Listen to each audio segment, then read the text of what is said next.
Is W-2 season over? Maybe or maybe not. For many employers, at least 3 additional things can happen. 1. W-2s you sent by mail are returned to you by the Postal Service. 2. A current or former employee complains that there's a mistake on his or her W-2. 3. An employee to whom you mailed a W-2 says he or she never got it. In each instance, you may have to take action. If you mailed a W-2 to the last known address of a current employee, but it gets returned as undeliverable, just hand it to the employee. You probably should have done that in the first place.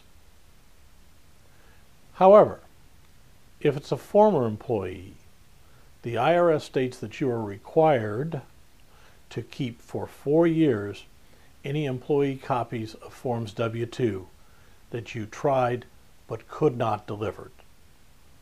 However, if the undelivered Form W-2 can be produced electronically through April 15th of the 4th year after the year of issue, you do not need to keep the undelivered employee copies.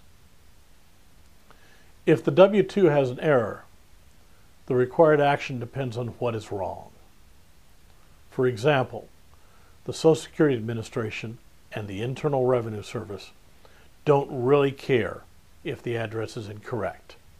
The employee can use the W-2 as is. But if the amounts or the Social Security number are wrong, you may have to either issue a W-2C if you've already filed your employer copies with the Social Security Administration. If you have not filed the employer copies, issue a correct W-2 to the employee and substitute the correct employer copy into the employer copies you'll send to the IRS.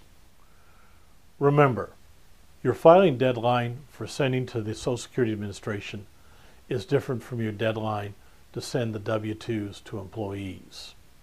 According to the IRS, if you file using paper forms, you must file copy A of the Form W-2 with Form W-3 by February 28, 2013.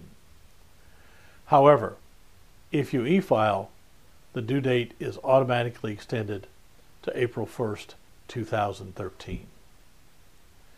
If an employee says he or she never got the W-2, you just need to provide a copy. If you can't prove that it was delivered, even if it was delivered and the employee says it was never received, the simplest thing to do is to reprint it and give it to him or her. Remember, once you've issued the W-2s, you need to be able to reprint them for at least 4 years, as if they were returned, even if you never got them back. If a W-2 is lost, trusting in the U.S. Postal Service is not an option. Remember, W-2 season is never really over.